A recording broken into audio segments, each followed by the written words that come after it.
हाय, तर आपण पुढचा गळा डिझाईनचा करणार आहोत. इथं हे पेपर पॅटर्न आहे आपल्याकडे. प्रिन्सेसचा हा पुढचा पार्ट आहे. पुढचा पार्ट कसा आहे ते दाखवते. हा बघा, हा गळ्याचा पुढचा पार्ट आहे. गळा मी कट केलेला नाही म्हणून तसं दिसतंय.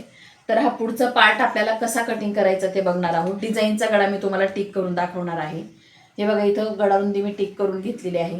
गळ्याची उंची मोजायची आहे.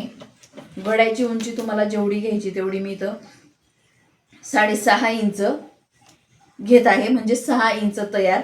आता ही जी गळारुंदी आहे आपली, ती गळारुंदी सेम इथं टाकायची. जेवढी गळारुंदी तुमची असेल तेवढी टाकायची आहे. मार्किंग करायचंय. तुम्हाला कुठल्याही आकाराचा गळा घेता येणार आहे. तर मी इथं पानाचा आकार देणार आहे.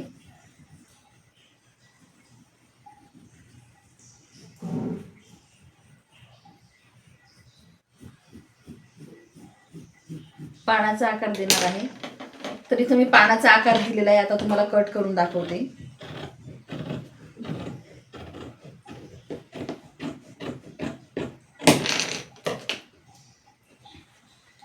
अतिशय सुंदर असा हा पानाचा आकार गळा तयार झालाय. खूप सुंदर दिसत आहे. अशा पद्धतीचा तुम्हाला गळा घेता येणार आहे. बघा, मी कसा आकार दिलेला आहे ते दाखवते तुम्हाला. अशा पद्धतीचा आकार दिलेला आहे.